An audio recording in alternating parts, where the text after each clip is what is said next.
Hey everybody, I'm Grandmaster Ben Feingold. This is 5 Minutes with Ben, and I'm Ben. I forgot my line again. I've only said it like 1,000 times, so you can't expect me to remember it. I'm old.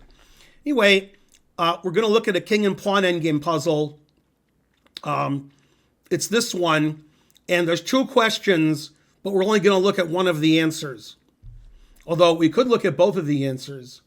Now let's look at both of the answers. Question is, white to move, is white winning or is it a draw? And black to move, is white winning or it's a draw? And actually, the answers are different. So what do you think the answer is? You can pause if you don't want me to say what the answer is right away, which I'm going to do right now. So pause the video if you want to think about it and figure out white to move is white winning or it's a draw. Black to move is black winning? Man, black wins. Wow. I know some people who aren't very good at chess. I would be the favorite with black. Pretty suspicious. Okay.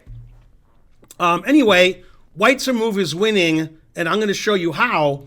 White is going to get two squares in front of the pawn, which I've previously named in 5 Minutes with Ben videos as the Feingold rule. White moves the king up as quickly as possible, and then white has the opposition, but it actually doesn't matter. In fact, king here also wins.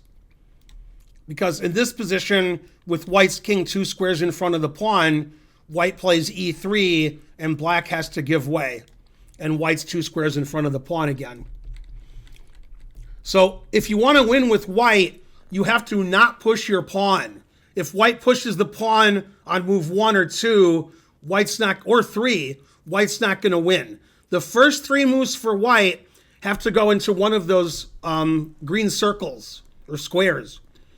And then you win because your king is 2 squares in front of your pawn. And now it's 3 squares in front, etc. And eventually we escort our pawn home. In this position, king here wins, king here, and then we push our pawn in. Now, actually, a more interesting puzzle is if it's black to play. And the way we're going to make it black to play is I'm going to play for white, and I'm going to make it black to play by getting the same position, but now it's black's move. See, I tricked chessbase. Okay, wait, chessbase is shutting down. Chessbase has deleted from your hard drive. Chessbase has deleted the rest of your hard drive. Your video's over. Nice try, sucker. Man, I can't believe chessbase did that to me. I only tricked it once. Okay, black to play is actually a draw because black runs. Run for it, boy.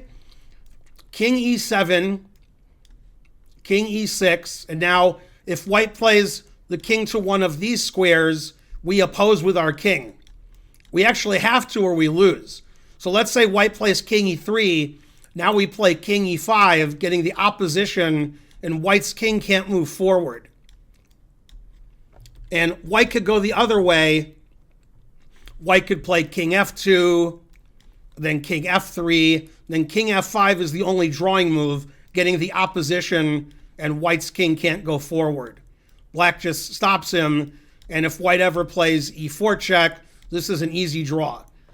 So if it's white to move, white very quickly goes to one of those 3 center squares, and if it's black to move, then black quickly goes to one of those 3 center squares, whichever one gives black the opposition against white's king.